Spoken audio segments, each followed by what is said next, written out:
तो संजू सैमसन ज्वाइन करने जा रहे हैं सीएसके टीम को। क्यों कर रहे हैं, कैसे कर समझते हैं। सबसे पहली बात, ये चीज अब लगभग कंफर्म हो चुकी है कि संजू सैमसन सीएसके खेलेंगे। अब समस्या क्या निकल के आ रही है और क्यों आ रही है। पहली बात ये है कि संजू सैमसन जा क्यों रहे हैं। सबसे बड़ी बात ये था कि संजू सैमसन आपके राजस्थान के कैप्टन हैं। ऑफिशियल कैप्टन, मेन कैप्टन उस टीम का थे वो संजू सैमसन, तो काफ़ी सालों से थे और परफॉर्मेंस भी काफ़ी अच्छी रही है। लेकिन जब से राहुल द्रविड़ टीम इंडिया को कैप्टन कोचिंग छोड़ के पहुंच गए कहाँ पे, वापस राजस्थान के अंदर, तब से निकल के आ गया था कि राजस्थान के अंदर राहुल द्रविड़ और संजू सैमसन के बीच में बन नहीं रही थी। आपके राहुल द्रविड़ लगातार प्रीफर कर रहे थे रियान पराग को कि वो कैप्टन बने, उनको मौका दिया जाए, उनको फ्यूचर मान रहे थे। वो बिल्कुल भी सैमसन के साथ कंफर्टेबल नहीं थे। बहुत बार ऐसे मैचेस में इवेंट निकल के आए जहां पर राहुल द्रविड़ और संजू सैमसन बिल्कुल एक दूसरे से बात करने तक को तैयार नहीं थे। इवन लास्ट मैचेस तक तो ये हालत हो गई थी राजस्थान के कैंप के अंदर कि जब आपके राहुल द्रविड़ टीम की मीटिंग ले रहे हैं तो आपके पास सैमसन बाहर खड़े थे या मिलने को तैयार नहीं थे। बुलाने के बावजूद भी बाकी प्लेयर बुलाते थे तब भी वो मिलने को तैयार नहीं थे। और काफ़ी सारे मैचेस के अंदर आपके सैमसन बाहर बैठे हुए थे, मैच नहीं खेल रहे थे। तभी क्लियर हो गया था कि सैमसन का अब राजस्थान में कोई जगह बच नहीं गई है। जैसे ही ये सबको दिखा था, ये दिखा किसको, सीएसके को भी दिखा, तो सीएसके को मौका दिख गया कि भाई उनको एक प्लेयर मिल सकता है अच्छा खासा। अब क्या आपके संजू सैमसन को राजस्थान ने रिटेन किया था लगभग 18 करोड़ के ऊपर, कितना, 18 करोड़ के ऊपर। अब सीएसके, क्योंकि देखा होगा आपने सीएसके का पिछला सीजन बहुत बुरा गया था, 72 सीजन था वो। इतने खराब प्लेयर उन्होंने चूज कर लिए थे कि मतलब उससे बुरा कुछ हो ही नहीं सकता था। त्रिपाठी, आपका हुड्डा हो गया आपके पास, फिर आपका विजय शंकर थे, फिर आपके पास बाकी जो न्यूजीलैंड के प्लेयर्स थे उन्होंने भी कुछ खास किया नहीं। तो 72 सीजन था। लेकिन उसी टाइम सीएसके ने अपना दिमाग लगाया और उसी टाइम मिड सीजन के अंदर उन्होंने नए प्लेयर्स को लाना चालू कर दिया। आयुष मात्रे आए आपके पास, उर्विल पटेल आए, डेवाल्ड ब्रेविश है, तो 3 अच्छे प्लेयर उनके पास आ चुके हैं। अब उनके पास कमी है किसकी, एक यंग ओपनर की। आयुष मात्रे ओपनिंग कर रहे हैं बट साथ में एक और ओपनर उनको चाहिए। संजू सैमसन उनकी टीम को परफेक्ट बैलेंस लाकर दे देते हैं। ओपनिंग मिल गई तो आपके पास ओपनर के रूप में सैमसन। दूसरा जो ओपनर का स्ट्रगल चल रहा पूरे टाइम सीएसके का, जहाँ पे आपके पास कभी रचिन आए, कभी डेवन कनोए आए, बहुत सारा वो खिलाएगा बट किसी ने परफॉर्म किया नहीं वहाँ पर। और एक मैच में रशीद भी खेले थे तो ओपनिंग हो नहीं पा रही थी, तो मात्रा अच्छा खेल रहे हैं, उनको एक ओपनर चाहिए, तो ओपनर के रूप में सैमसन परफेक्ट पोजीशन ला के देते हैं उनको। दूसरी बात, उनको विकेट कीपर भी चाहिए, क्योंकि अगर आपने ध्यान से देखा होगा कि मेन विकेट कीपर उनकी टीम में इकलौता है वो धोनी है। और धोनी लगभग अपनी एज क्रॉस कर चुके हैं, लगातार खुद को पुश कर रहे हैं, बट मैक्सिमम 1 साल और खेल सकते 26 तक, उसके ऊपर नहीं खेल सकते। और टीम में अभी एक भी विकेट कीपर नहीं है, सिर्फ एक है जो लेकर आए थे बाद में, उर्विल पटेल करके लाए थे, नया लड़का है, वो विकेट कीपर हो सकता है। तो विकेट कीपर भी इनके पास नहीं है।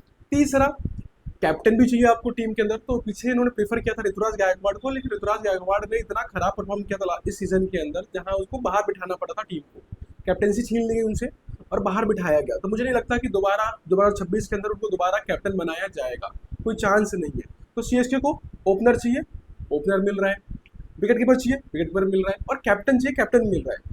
तो जो तीनों रिक्वायरमेंट संजू सैमसन लाकर फुलफिल कर रहे हैं किसकी, चेन्नई के लिए, वो कोई और कर भी नहीं सकता। चौथी बात, ये इंडियन है तो बहुत लंबे टाइम तक खेल सकते हैं, आपके फॉरेन प्लेयर को डिस्टर्ब भी नहीं करते। तो ओपनर ठीक ठाक हो गया। नहीं तो क्या करना पड़ेगा, सीएसके को ओपनर कहीं बाहर से लाना पड़ेगा, तो फिर बॉलिंग वीक पड़ जा रही है। तो अगर ये ओपनर आ जाते हैं मात्रे के साथ, तो चेन्नई जो फॉरेन प्लेयर्स हैं ना 4 के आसपास, उनको मिडल ऑर्डर के अंदर, आपका ऑलराउंडर के अंदर और बॉलिंग में ऐड कर सकते हो। ऑलरेडी 2 बॉलर इनके खेलते हैं, नूर अहमद और आपके पास पथिराना, तो 2 तो फिक्स है इनके पास। इनको चाहिए कि मिडल ऑर्डर में डेवाल्ड ब्रेविश हो गए, तो अगर सैमसन ऊपर बैटिंग कर लेते हैं आकर, तो इनके पास एक अच्छा ऑप्शन होगा, किसी ऑलराउंडर को ये जाकर अपने पास रख सकते हैं फॉरेन प्लेयर के रूप में, अच्छी टीम बन जाती है। अब आता है पेज कहाँ फंस रहा है। पेज यहाँ फंस रहा है कि राजस्थान को नहीं चाहिए कौन, सैमसन, उनको भी पता है कि हमें नहीं चाहिए, चाहिए ही नहीं उनको। लेकिन राजस्थान को ये भी पता है कि सीएसके को चाहिए ही चाहिए सैमसन, तो इसका फायदा उठा रहे कौन, आपके राजस्थान वाले। वो डिमांड कर रहे हैं कि भाई हमें, क्योंकि राजस्थान की वीकनेस जो है वो है उनका, आपका फिनिशर नहीं है उनके पास। उनके पास ओपनर हो चुके हैं, क्योंकि आपके जायसवाल हो गए और आपके पास कौन है, वैभव सूर्यवंशी आ चुके हैं, तो उनको सैमसन चाहिए भी नहीं। और कैप्टन के रूप में रियान पराग को देख चुके हैं लोग, तो सैमसन नहीं चाहिए उनको। लेकिन उनकी कमी है, जो सबसे बड़ी कमी निकल के आई थी पिछले सीजन में, वो था उनका फिनिशर नहीं था, एक भी फिनिशर नहीं है। हेटमायर कर नहीं पा रहा था काम, ब्रूजवेल काम नहीं कर पा रहे थे, और एक आध और खिलाएगा तो काम नहीं कर पा रहे थे। तो ये उनको लग रहा है कि अगर मैं इतना बड़ा प्लेयर दे रहा हूँ जिसकी रिक्वायरमेंट सीएसके को बहुत ज़्यादा है, तो वो बदले में क्या मांग रहे हैं? शिवम दुबे को। किसको मांग रहे हैं? शिवम दुबे को। क्योंकि उनको लग रहा है अगर शिवम दुबे को हम लेकर आ जाते हैं तो हमारी टीम एक्चुअली बैलेंस जाती है। किसकी? राजस्थान की। यहीं पर सीएसके नहीं चाहती, कि वो सीएसके को लग रहा है अगर मैं शिवम दुबे को दे देता हूँ तो फिर फायदा क्या? आप एक अच्छा प्लेयर लेकर आ रहे हो बट आप अपना एक फिनिशर देके चले जाते हो। किसको? राजस्थान को। तो सीएसके शिवम दुबे को ट्रेड करने को तैयार बिल्कुल भी नहीं है। अब सीएसके ऑफर क्या कर रही है? क्योंकि आपके सैमसन 18 करोड़ के हैं तो दो चीजें कर सकती है आपका सीएसके, कि राजस्थान को प्रॉपर 18 करोड़ रुपए दे दिया जाए, लेकिन राजस्थान पैसे लेने को तैयार नहीं हो रही। तो दूसरा ऑफर दिया गया उनको। दूसरा ऑफर ये दिया गया है कि आप अश्विन ले लो, 10 करोड़ के अश्विन थे, और 8 करोड़ कैश भी ले लो, तो आपके पास एक प्लेयर भी चला जाता है और 8 करोड़ आपको कैश भी मिल जाता है, ताकि आप दूसरे किसी प्लेयर को खरीद सकते हो। अब इसी पे अटका हुआ है पेज। वो कह रहे हैं नहीं भाई, हमें शिवम दुबे पकड़ा दो, हमें वो कुछ और नहीं चाहिए। और सीएसके किसी भी हालत में शिवम दुबे को देने को तैयार नहीं है। वो अश्विन प्लस 8 करोड़ ऑफर करने को तैयार है, या कह रहे पूरा पैसे ले लो। अब देखते हैं क्या होने वाला है, क्योंकि सीएसके तो भाई लेकर जाएगी, किसको? सैमसन को लेगी ही लेगी। और राजस्थान वैसे भी रखने वाली नहीं है सैमसन को, बस वो फायदा उठा रहे मौके का। उनको लग रहा है कि क्योंकि सीएसके मजबूरी है सैमसन को लेना, तो चाह रहे बदले में कुछ ले लिया जाए उधर से। लेकिन जितना मुझे समझ में आ रहा है, जो लग भी रहा है बातों से, कि शिवम दुबे तो नहीं जाने वाले। इसको थोड़ा लंबा खींचा जाएगा, क्योंकि और भी टीमें एक्चुअली में क्या करेगी, राजस्थान क्या फायदा उठा रही है। उनको पता है कि भाई अगर मैं सैमसन को अगर मैं सेल पे रख देता हूँ जाकर, तो बहुत सारी टीमें खरीदने को तैयार बैठी हैं।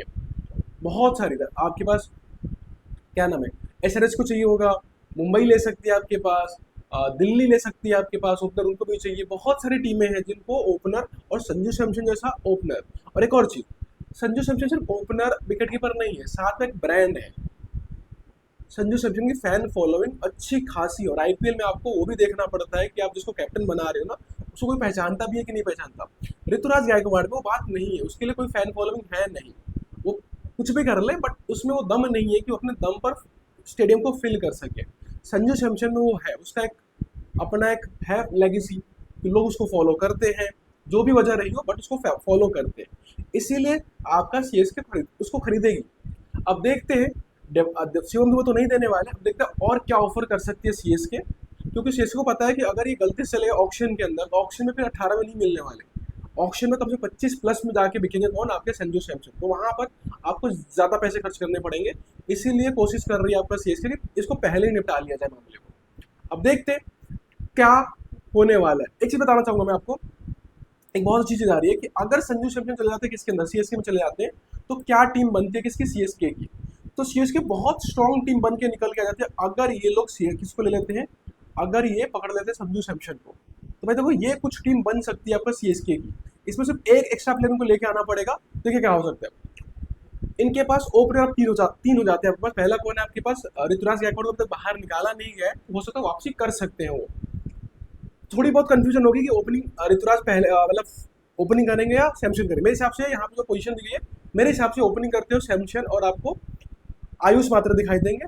वन डाउन जो होगा वो होंगे आपके ऋतुराज गायकवाड़, और कैप्टन मेरे हिसाब से सैमसन ही होंगे। ऋतुराज को नहीं बनाया जाएगा जितना मुझे लग रहा है। तो भाई ये हो सकता है। तो तीन आपको समझ में आ गए। पहले और सैमसन आएंगे, दूसरे पे आपका आयुष मात्र, तीसरे पे चले जाएंगे कौन? आपके ऋतुराज गायकवाड़। चौथे नंबर पे कौन होगा? शिवम दुबे। पांचवे पे डेवाल्ड ब्रेविस। छठे पे एक प्लेयर इनको और चाहिए एक्चुअली में, जो थोड़ा सा क्या कर सके, बॉलिंग भी कर सके ऑलराउंडर के रूप में। वो ये कोशिश कर रहे हैं माइकल ब्रेसवेल को लाने की। माइकल ब्रेसवेल हो गया आपके पास, डेवन फ्लोरा है। इनमें से किसी एक को इनको लाना पड़ेगा, एक अच्छा सा ऑलराउंडर जो बैटिंग बॉलिंग दोनों कर सके। अगर वो आ जाता है, टीम बिल्कुल बैलेंस हो जाती है। फिर आते हैं ऋतुराज, आपका जडेजा हो गए, फिर आपके धोनी हो गए, और बॉलिंग तो स्ट्रॉन्ग थी पहले से इनके पास। आपके पास खलील अहमद थे, आपके पास कौन था? नूर अहमद था, फिर आपके पास मतीसा पत्राना थे, और फिर आपके पास एक और ऑलराउंडर इम्पैक्ट में खेल सकता है, वो है आपका अंशुल कंबोज। तो ये टीम बहुत ज़्यादा स्ट्रॉन्ग बन जाती है अगर आपके सैमसन इस टीम में चले जाते हैं तो, क्योंकि ऑलरेडी सिर्फ उनको सैमसन को लाना है, और एक किसको उठा के लाना है आपके पास? माइकल ब्रेसवेल को। बाकी टीम इनके पास ऑलरेडी प्रेजेंट है, बॉलिंग बहुत स्ट्रॉन्ग थी। सिर्फ इस प्लेयर के आते ही Chennai one of the strongest team बन के निकल के चली आती है। अब देखते हैं ये कितनी जल्दी ट्रेड डील होता है, क्योंकि ट्रेड होने का एक्चुअली में 4 तारीख, सॉरी कितनी तारीख, 3 तारीख है ना, 4 तारीख से, कल से एक्चुअली में ये ओपन हो जाएगा विंडो जहां पर ट्रेड हो सकता है। तो ट्रेड विंडो कल से खुल रहा है 4 जुलाई से। उसके बाद आपको बहुत जल्दी न्यूज़ मिल जाएगी कि ये आपके पास ट्रेड हो गए। बस राजस्थान को फायदा दिख रहा है कि भाई, क्योंकि चेन्नई को चाहिए चाहिए, तो सोच रहे हैं कि भाई किसी तरह से हम जितना फायदा हो सके उतना उठा लेते हैं। अब देखते हैं चेन्नई क्या देती है। बाकी आप लोग कमेंट करें आपको क्या लग रहा है, किस कितना पैसे देने चाहिए या किसको ट्रेड करना चाहिए चेन्नई को इसके बदले। थैंक यू सो मच, मिलते हैं आपको नेक्स्ट वीडियो के अंदर। धन्यवाद।